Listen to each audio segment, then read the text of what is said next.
Assalamu alaikum wa rahmatullahi wa barakatuh, and welcome to the MSA National Podcast. This is your host, Subhan, and I am so excited, alhamdulillah, to have three gems with us today. We're going to be talking about the HBCU MSA Coalition, and I actually want to speak to three very important members of this coalition, inshallah. We're going to talk about how it was formed, what is it, and all that good stuff. But without further ado, I wanted to introduce you guys to Brother Bilal, Sister Marsha, Brother Mujahid. Why don't you guys introduce yourselves, inshallah? Assalamu alaikum, everyone. My name is Marsha, and I am one of the board members for HBCU MSA Coalition, and I'm here with my fellow board members, and I'll allow them to go ahead and introduce themselves. Assalamu alaikum. My name is Bilal Hassan. I am the chair of the HBCU MSA Coalition, proud graduate of the first historically Black college university, Lincoln University, in the state of Pennsylvania. Assalamu alaikum, Mujahid Muhammad here, also an associate of board member of the HBCU MSA Coalition. Amazing. And since we're calling out schools, I am a graduate of Howard University in Washington, D.C. Awesome. I love it. One of my best friends went to Howard. So very cool. And he obviously had great things to say. He started off as a basketball player in Chicago, and then after going to Howard, he became a stepper. So that was really cool to see. Right.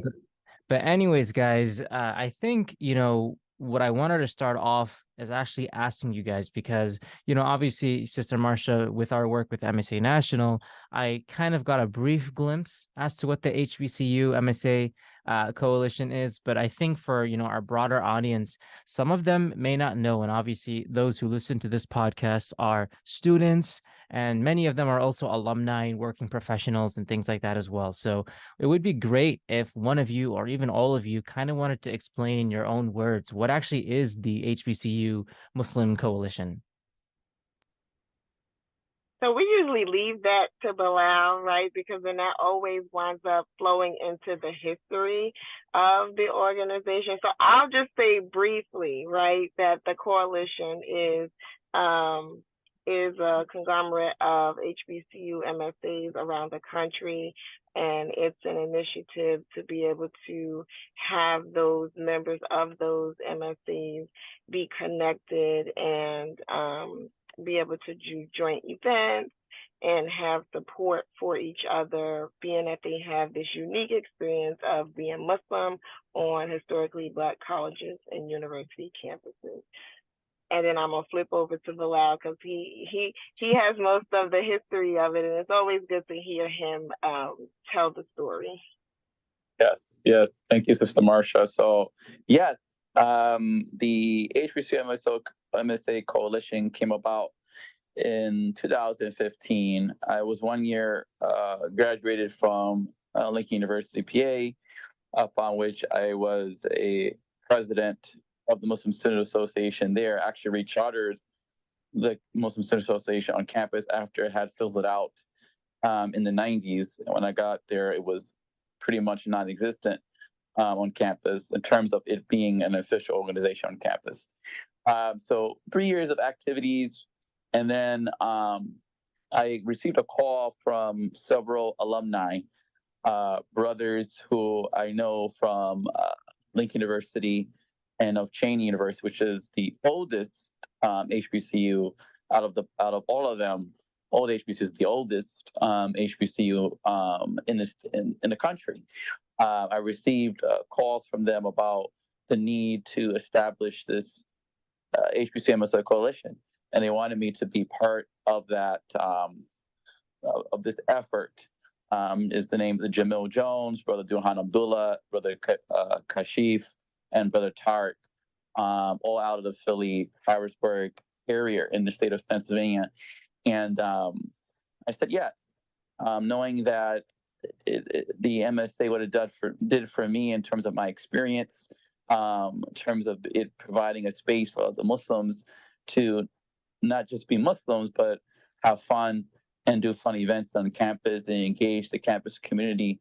I thought that this would be a great way to continue those efforts and give back give back to other colleges other than Lincoln and Cheney. And out of this experience came the need for, again, spaces that allowed us to be who we are as Muslims, but particularly our Muslim experience on the HBCU campus, and it being predominantly Christian, Baptist, or whatever denomination Christian campuses. Those were predominantly predominant.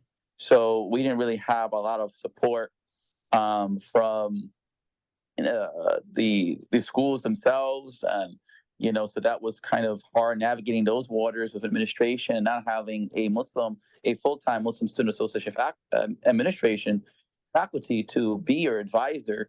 That was presented a hassle or a hurdle rather to work around. So there was a lot of areas of need and of support. So the coalition was established to, one, build sustainable MSAs at HBCU campuses, help students start one on campus, and also be a voice for those students on HBCU, those Muslim students on HBCU campuses, in terms of advocacy for their needs and their necessities, a safe, clean, nice, spacious prayer space, all of those necessities at the time, and hence the coalition was founded in 2015.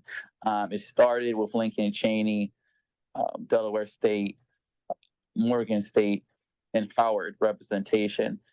We had our first conference at the Philadelphia Masjid in West Philadelphia. We was given the space to utilize inside this very spacious masjid that they have there. And out of that came yearly conferences that were moved to Howard University, being the host site for the past few conferences that came after that.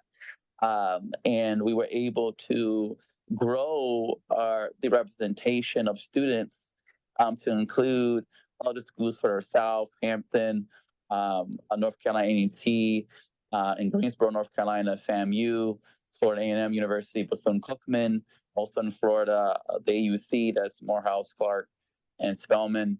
And then just another caveat to this story is that after we started rolling with the HBCU MSA Coalition, there was a push for Black Muslim student spaces at predominantly white institutions, so PWIs.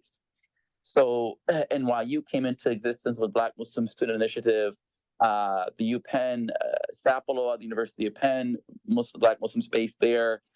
We had University of Texas come on board, Austin campus, UC Davis, University of California. And all of these spaces started to come up as the social climate started to come out in reference to how Black Muslim students were being looked upon by fellow Muslims. And there was a need for a space other than the MSA to have these spaces where African-American Muslim students felt the need for to express themselves and be safe and have that space. So we started to include them even in our conferences as well. And we hope to continue that collaboration with them in the foreseeable future. But that is the story of the HBCU MSA Coalition in a summary. Yeah, subhanAllah. No, that was awesome. That was so inspiring to hear. And, I guess, the entrepreneur in me obviously comes with this next quick question because, it's so cool to see, mashallah, how big you guys have gotten and how much you've expanded. And now you're mentioning even, like all NYU, for example, now they have, subsects and, all these different colleges now have different individuals who want to be a part of this awesome coalition. But I guess I wanted to ask, when you first started, what you said, 2015 or so, how did you guys get some of these other colleges, aboard? Because it's clearly different states. You're in one state, someone's in another state. How did you guys did you email them? Did you like DM them? Like, did you know them? Like, how did that kind of work? How did it all form together? The Avengers, if you will. Yes, it was a lot of outreach. And the thing about HBCUs, another caveat, it's a family. Yeah, we compete. Who's the best? Who is this? Who has the best homecoming experience? You'll hear that a lot coming from us. But at the end of the day, it's really a family, and I think makes us stand out and be very different in terms of our experience on campuses. So yes, it was emailing. Yes, it was social media at the time, but it was also like if we knew people, alumni who were like came from the same city, but like, hey, we're trying to get in contact with Muslim students there. Can you help us? It was like that too, because homecoming is like a big thing. So it was like we go to each other's homecoming, and we might run into Muslims there, and be like, hey, spark a conversation about what we're doing with the HBCU MSA Coalition. So it was really organic. So it included a lot of those components of outreach in terms of reaching out to the students. Awesome. MashaAllah. Well, now obviously over 8 years or so into this beautiful coalition, I'd actually love to ask each of you, like, what is, out of the many, I'm sure there's so many, but what are some of the most like memorable or favorite experiences that you've personally gotten out of being part of this HBCU MSA Coalition? So for me, a lot of my experience is recent experience being connected to the HBCU MSA Coalition, and it's very unique for me in that my daughter is a student at Howard University, and she is a part of the MSA there, and an active member there, right? And so it's nice to be able to like pop on campus as the coalition and begin to put initiatives together that not only benefit the MSA on the campus, but also like directly benefit my daughter too. So I still get to be a part of her college experience in some way, as much as she will allow me, right? Because I'm still mom, so it's like it's like you can only do so much. She's trying to have her own experience, but the HBCU MSA Coalition enables me to be a part of her experience in that way. And then the other thing I'll say, in terms of like a memorable experience, I'm framing it that way because that's how you ask the question. But I really see this time that we're in for the coalition as like this unique situation where we're like redesigning it so that it has this huge impact going into the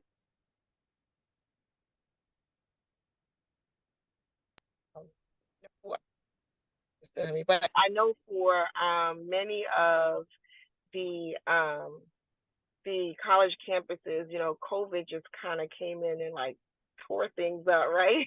So any kind of organization and structure that you did have fell to the wayside in some kind of way because students weren't on campus, they weren't connecting as they usually do, and now we have the opportunity to be back together. So for me, what's memorable is that we're able to like lay this new foundation down for the coalition that's going to have long-lasting effects and allow oftentimes we talk about like youth in our Muslim communities and how, they're really active when they're young, obviously because, Umi and Abu are bringing them to places and they just gotta go there, right? And then as they get older, they disconnect in some way. And so I see the coalition as being this bridge that allows some interaction from these young adults as they go forth into their adulthood to still be connected to the community in which they came from. And it's exciting to be a part of that. Amazing. Thank you for sharing. Anyone else?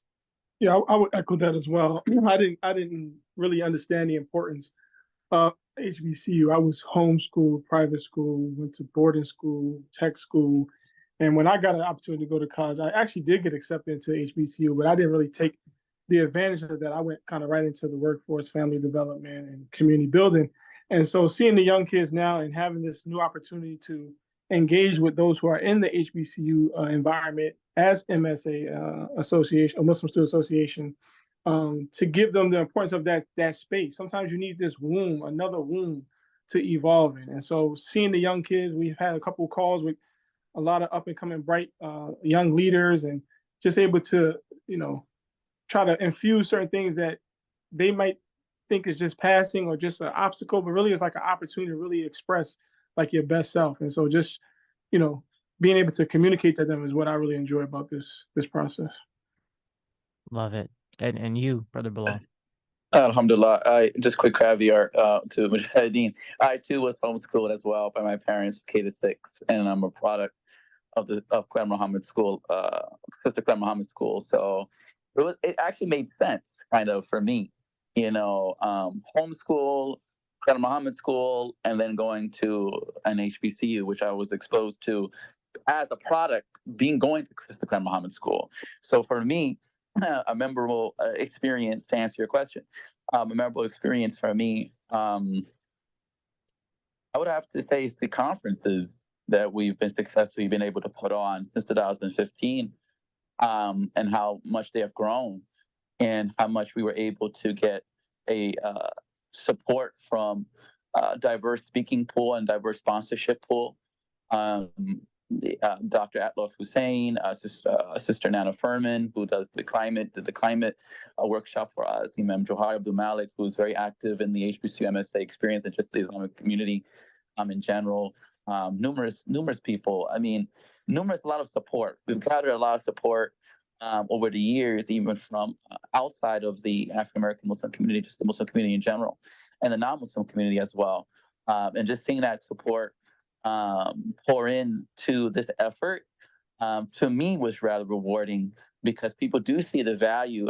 I do believe people do see the value of this coalition, and now more than ever, with the current state of the political climate, with affirmative action being stripped out by the Supreme Court's recent decision, I think it's going to be even more prominent, this discussion that we're having today, and more important that we support HBCU institutions and support the Muslim growth at these institutions.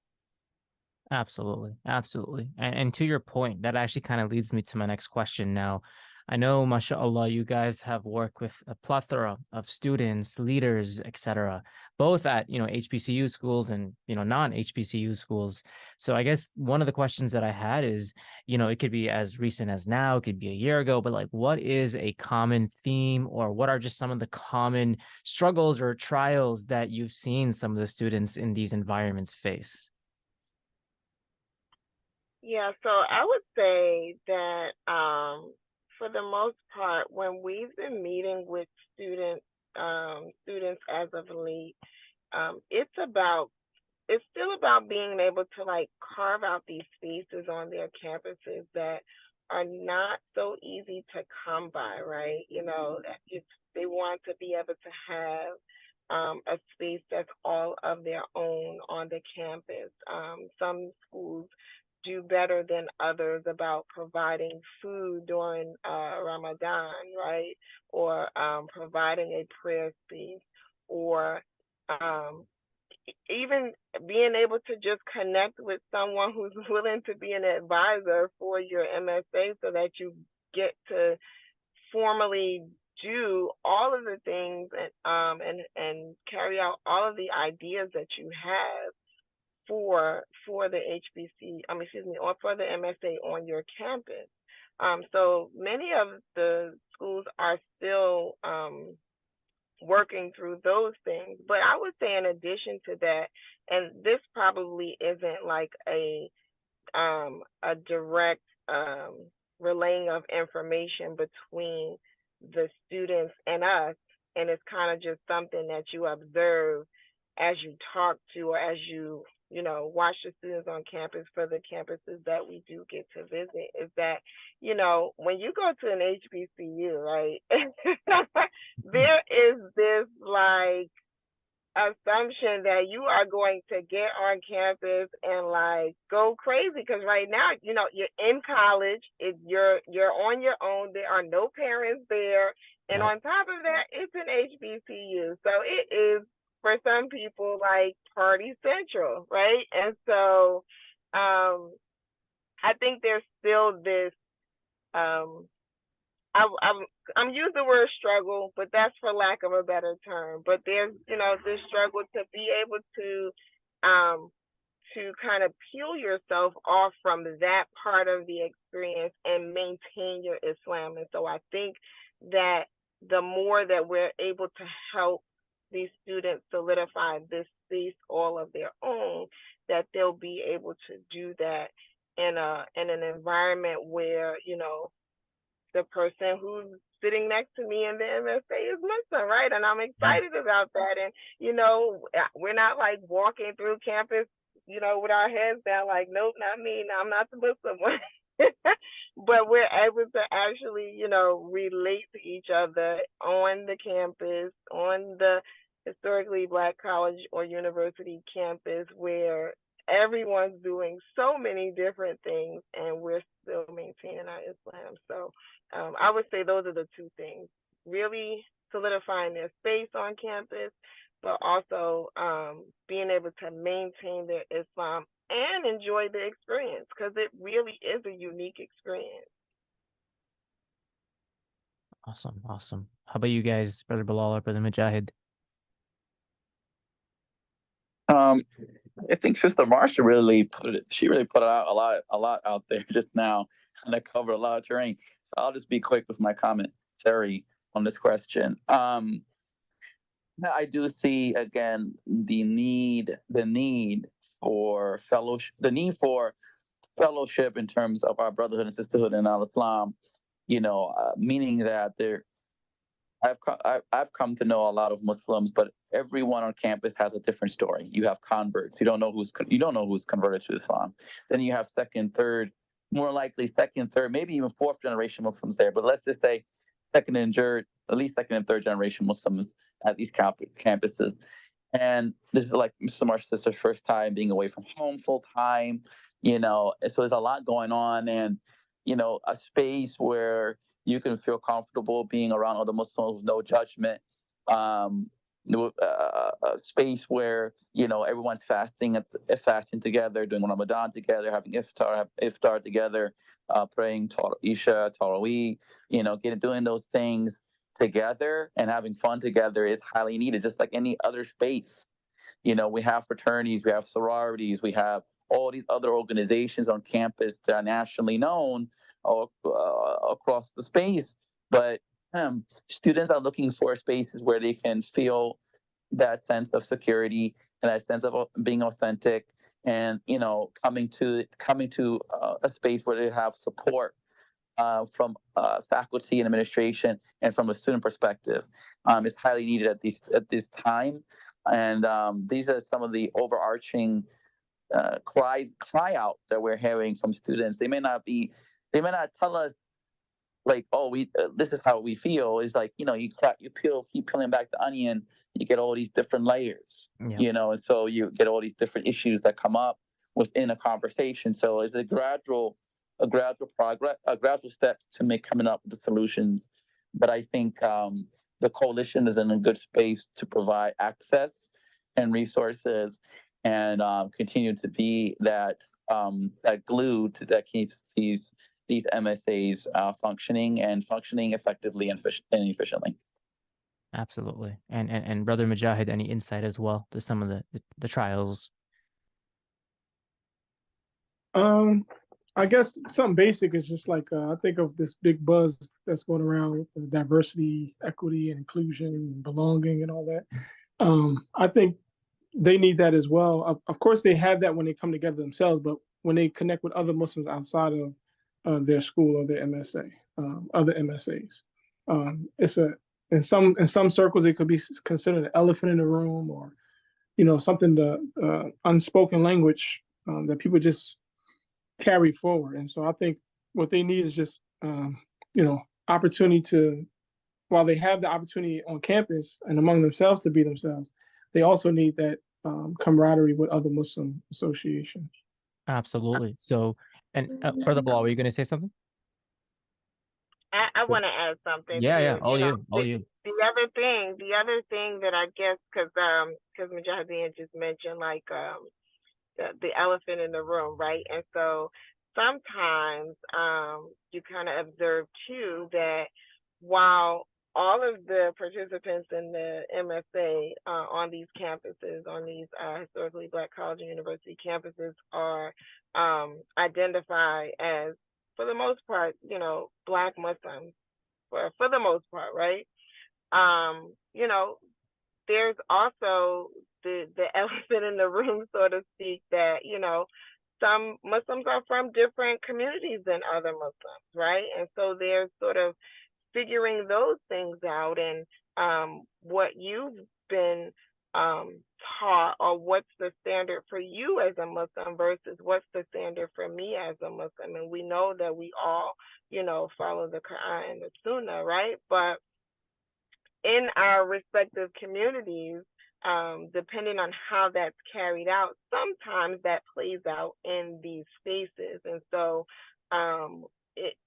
one of the things that we have to be mindful of when we're working with the MSAs on these campuses, and any campus for that matter, is respecting that diversity and inclusion that Mujahideen just spoke about. Because it's not, I think when we use those terms, we think of like race, right? And so on the historically Black college and university campus, there's a little less of that diversity in terms of race. Although when I went to Howard, my roommate was coming from Germany, so there goes diversity, right? Yep. But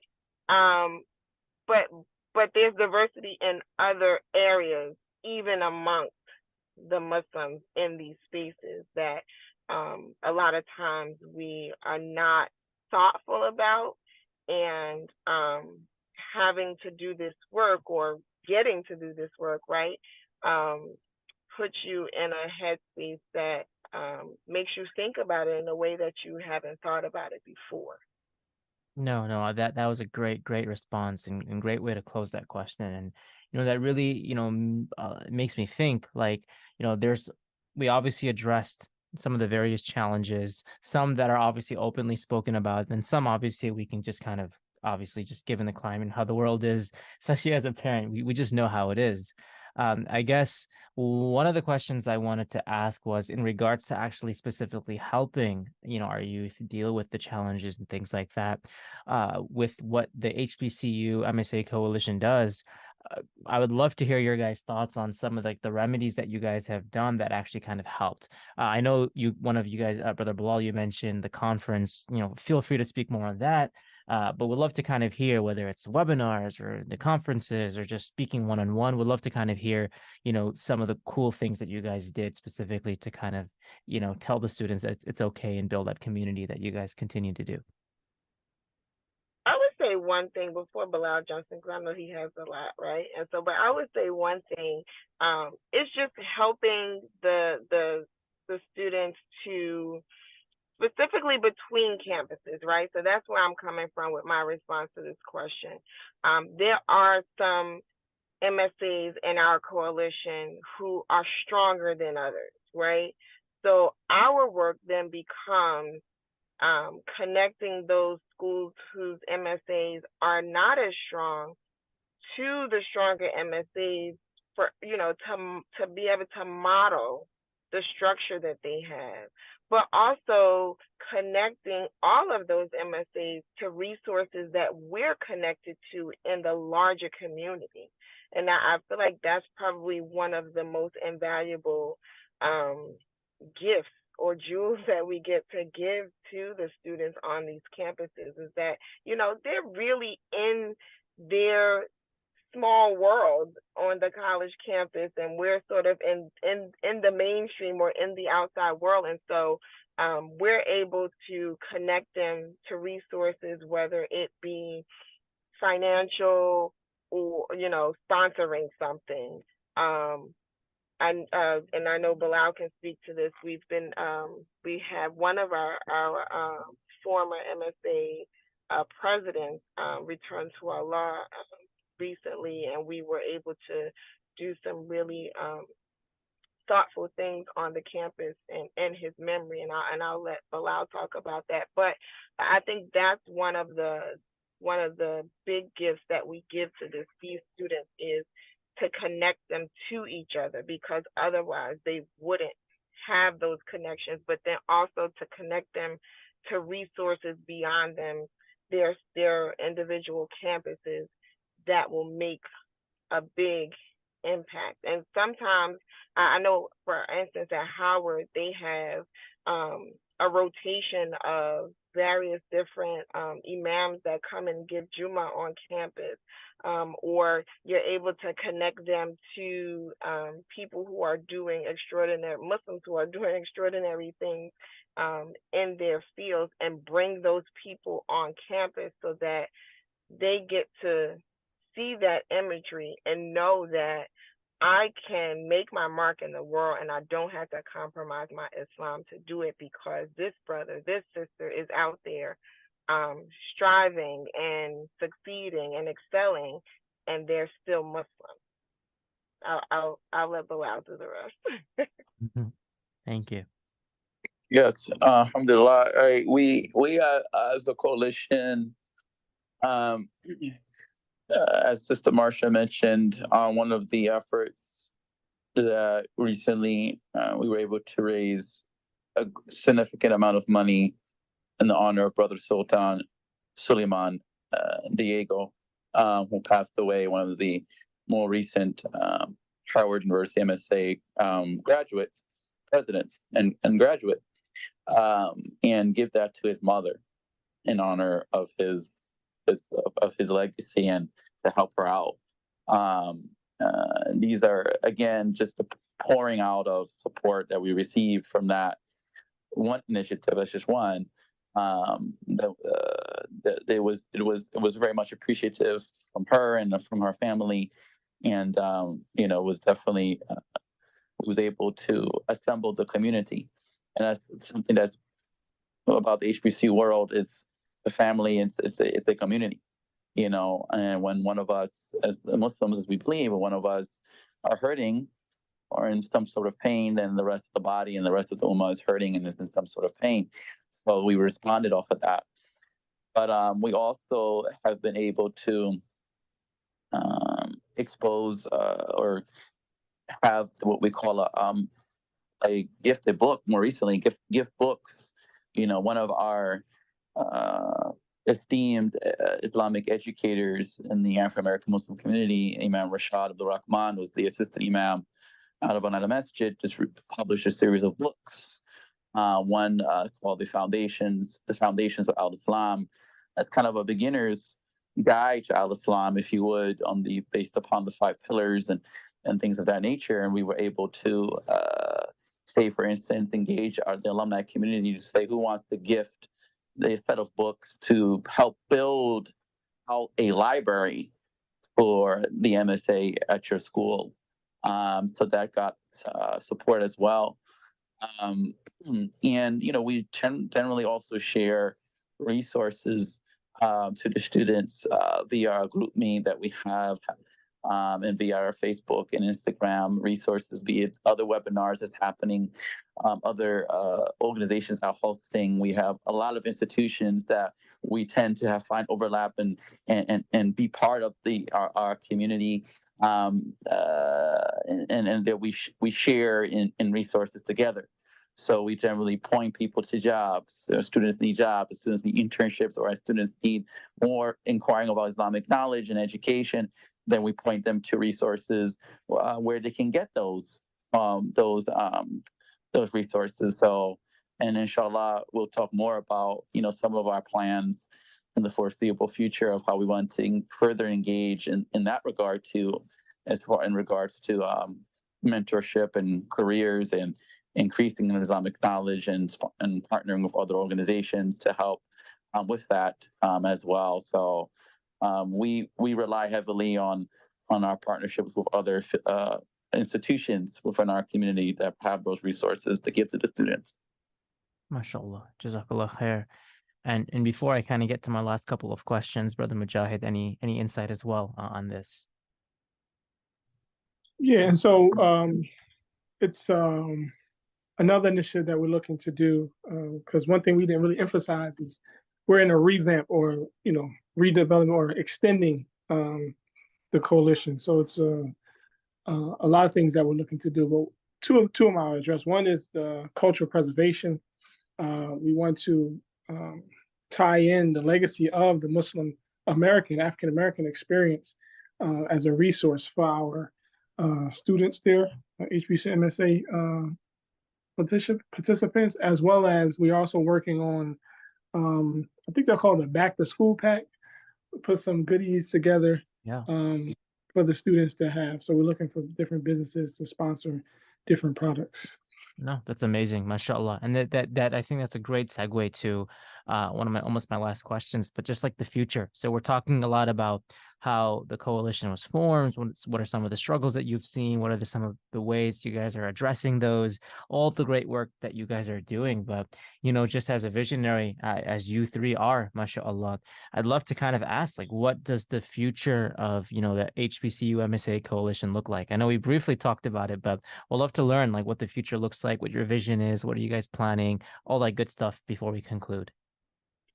So I'll start, and I guess I'll frame it, and if the brothers want to add some other things, they're free to do so. But I'll frame it in that we want to do some very unique things as it relates to homecoming.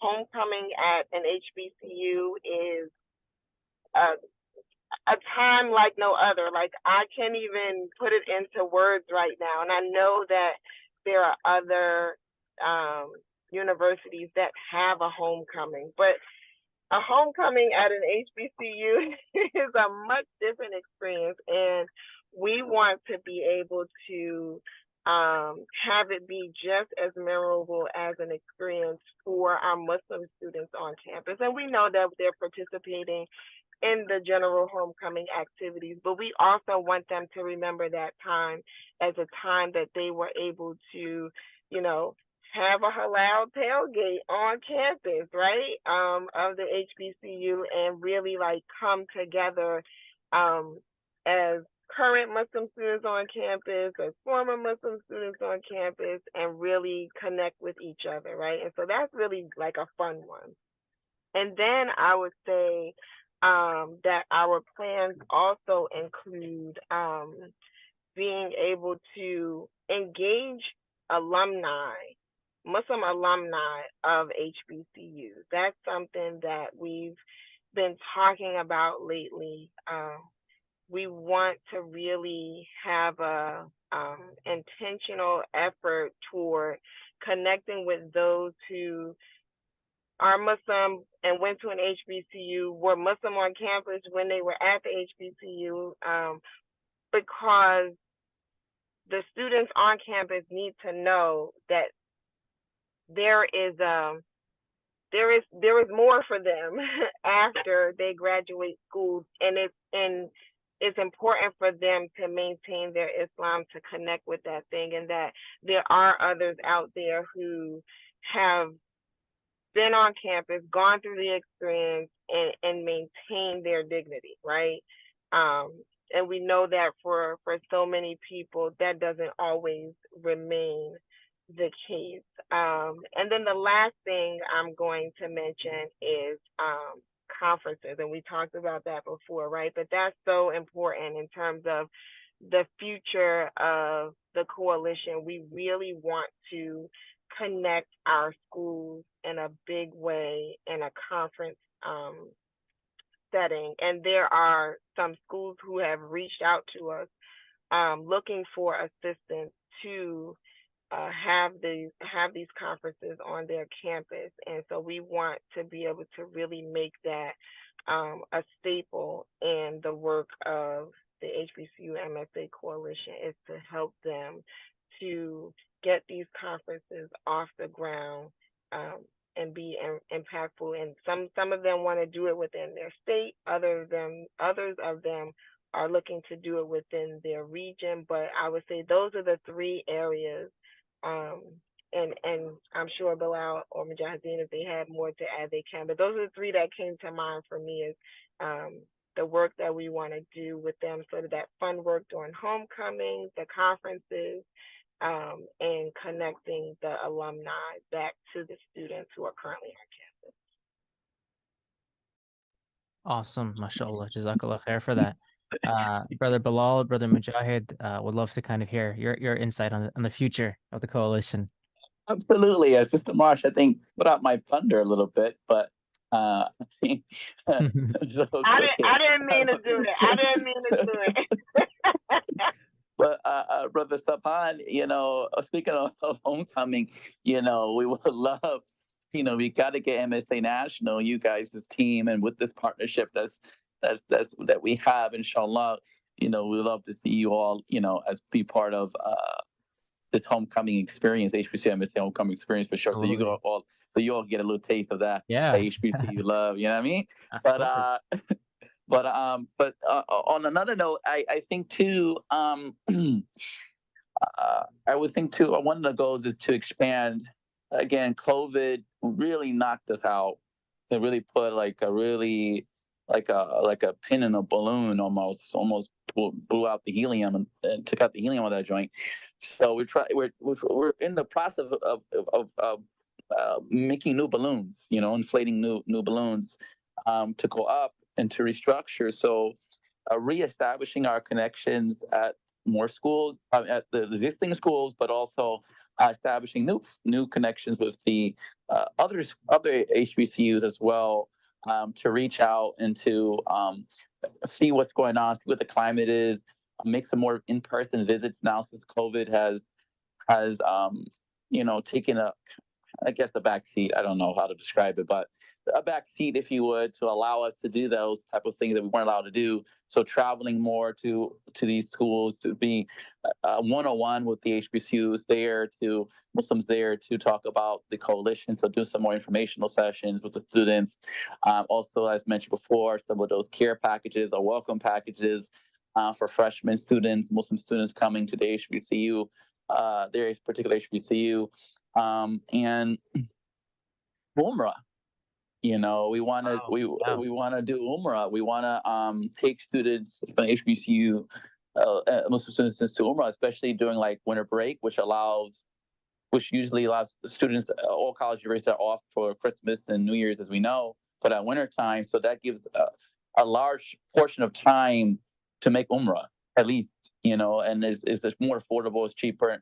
It's cheaper out of Hajj. It's most affordable to take students. So we will be putting together a package and be looking for sponsors, those businesses, those corporations, organizations that be willing to sponsor. Hey, we want to sponsor a group of students to go make Umrah. This has been done before, years ago, at Howard, actually. When Imam Johari was there, they took a group of students to Umrah. So we want to bring that back again, for this generation students, to allow them to go to Umrah, inshallah. Amazing, inspiring, mashallah. And Brother Mujahid, we'll love your thoughts. And I know you briefly touched upon it, but if there's anything else. Yeah, that last piece Bilal left a little cliffhanger. So that connection between Umrah actually goes back to our connection with the MSA Nationals, or Ali Imam W. Muhammad, who was blessed to go to Umrah with the MSAs, with Dr. Ahmed Sakr and all of those back in the I think the mid to late 60s. And so, this reuniting, or this communication that we're having here is not by accident, of course. And so another project that we, in relation to the preservation project, is actually called the WD Collective. And the intention of it is to, of course, as we mentioned, to preserve the history or the legacy of African American and their sojourn back to Al-Islam in America. But also to know that we have to connect going forward with those Muslims who have come as of late, right? Those who came to reestablish their life and their destiny as Muslims and as humans. And so one of the things that I always like to think about, even to my own children, is that, you have your house, you have your family, and that's like your first priority, before Allah, after praising Allah, right? But then you also have to know that those principles that you learn in that environment, you have to be able to connect with others of like faith, of like mind. And so, and anything that we do, inshallah, is to bring that message across that while we have this time, you're in your schooling, you're among your people, but know, just like the Prophet told those when they went to different places, that, don't change their culture. Teach them their religion, teach them the clear message, the universal message, and let them adjust to their culture, let them evolve their culture. And so that's the pride, the dignity that we try to instill in everything that we do going forward, inshallah. SubhanAllah. No, that was a beautiful way to close. And, we talked, for almost, mashallah, almost 50 minutes about, such a beautiful topic. And I'm sure by the time, if listeners are up to this point, they're obviously inspired, they're motivated, and inshallah, maybe many of them want to, be a part of this beautiful coalition. So whether it's a student who didn't even know this existed, maybe they're going to an HBCU school, maybe they're not, or maybe someone, past college now, but they want to be involved in such a beautiful initiative, whatever the case may be, how would one get involved if one wanted to? Yeah, so you can email us at hbcumsa@gmail.com. Again, it's hbcumsa, one word, at gmail.com. You can also follow us on Instagram. It's the same, HBCUMSA. And also on Facebook, you like our page, HBCU Muslim Student Association Coalition, all spelled out. Amazing. And we're obviously going to tag you guys when we post this and all that good stuff. So for everyone's listening, you can simply click on the tag, inshallah, and be sure to follow, email, of course, to reach out. Now, we always do this in every podcast, and mashallah, just, spending a little bit of time with you guys, I could definitely feel the immense amount of hikmah and wisdom that each and every single one of you guys have. So I think your answers to this is going to be a lot of fun. So we always do a quick rapid round, and I don't think I send Sister Marsha the question, because I wanted it to be a complete surprise. But it's going to be a lot of fun. So I'll just ask you guys a question, and we'll just take turns, and then I'll ask you the next question. There's just 5 questions, inshallah. Just something fun and light to end off, inshallah. So we'll start in terms of the order. You guys can go as you please, but the first question is, what is your guys' favorite food? Seafood. I love seafood. Awesome. Spaghetti. Indian food, actually. I love it. Awesome. All right. What is your guys' favorite hobby? Oh, I'm a crafter. I am a crafter all day long. Everybody who knows me knows that. I guess of my craft, balloon art is probably the thing that most people are knowing me for lately. I do a lot of balloon arches and things of that nature. I have a hobby turned into a small business called NFN Creative Design. So it's gonna be the balloons for me, but I'm an overall crafter. Love it. Hobby for me, I got a few. I'm a chess player, but also I like reading, and reading in particular, anything to do with like history. I'm a history buff, and also I guess I consider it a hobby, but also like curating. I'm into taking that history and curating it and preserving it. Love it. Definitely got to get a chess game in one of these days. Absolutely. Yeah, I'm archivist. I don't know how to say it, but I guess it's a profession. But it's a hobby. That's also love to travel. And I'm a baker too. Bake the world famous bean pie. Delicious and nutritious. I'm not a rapper, but I can. What you need to try is, Brother Subhan, bean pie. Have you tried it before or no? I don't think I've tried it. It sounds good, okay. though. Oh, we gotta get you a bean pie. We gotta get you a bean pie, Stefan. We'll do it at the MSA National / HBCU tailgate, partnership joint event, inshallah. Yes, inshallah. Okay. Yes. Awesome, awesome. So 2 more questions, guys, or 3 more actually. So what is your guys, excluding the Quran, what is your guys' favorite book? Oh man, you're gonna stump me on that one. I'm trying to think of the last book I read.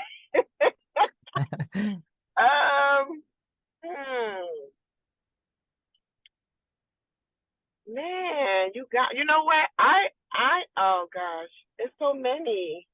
And to jog my memory right now is going to be terrible, but how about does audiobooks included? Yeah, audiobooks have to be included because they're books and they're books otherwise. So I would say of the most recent books I read, probably the Becoming book by Michelle Obama. I really enjoyed that. I really, really enjoyed that one. Awesome, awesome. What about you guys? I gotta think. Mujahideen, you want to go first? Come back to me. Yeah, I mean, if book means reading, I just read articles. I read articles. The Muslim Journal. One book I guess I read more than once is Imam Muhammad did a book called Islam Climate for Business Success. So I guess that would be considered a favorite book. I read that more than once.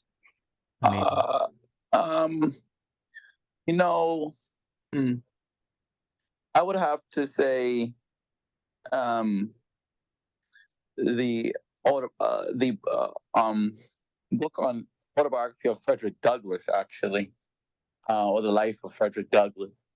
For me personally, I think that's a great book that everyone should read about such a historical figure in the African community, but in the world in general, about his story of coming into a slave and then freedom, and then just becoming someone who spoke truth to power at a time where it was very frowned upon to do so. So I would definitely recommend those who haven't read it to read that book and to read the other books that were recommended by Sister Marsha and also Brother Mujahideen as well. Amazing, amazing, mashallah. So we got 2 more questions. What is your guys' favorite place to travel, or where? Like a city? We talk about cities and countries too? Yeah, it could be anywhere. Okay. I'm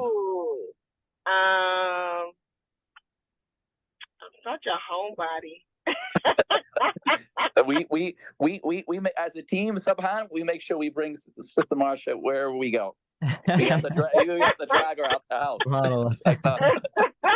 Yeah, I'm like, I'll pass on this trip. No, but I like the Caribbean.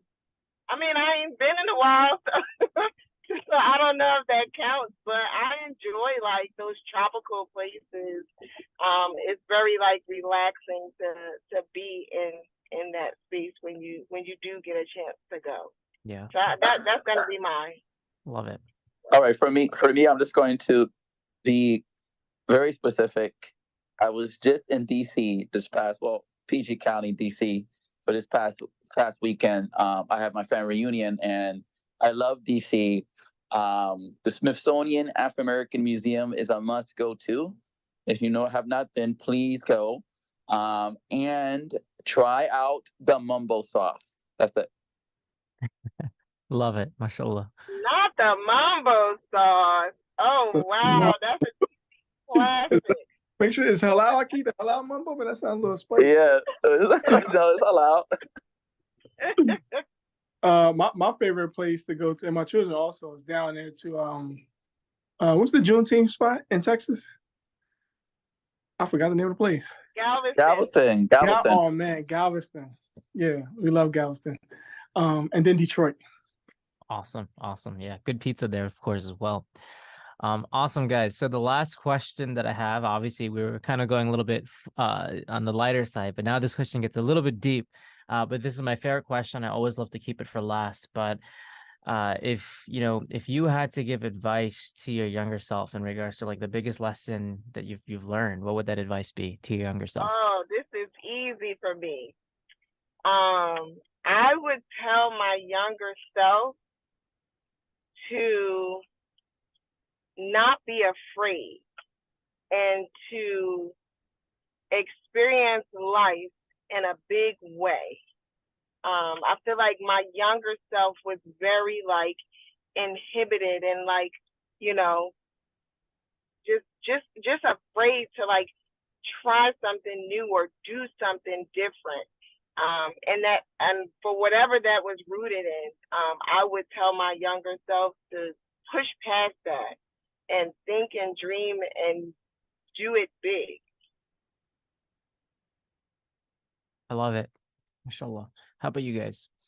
For me, it would be to not put too much attention to the negative, the naysayers, the bullies, the haters.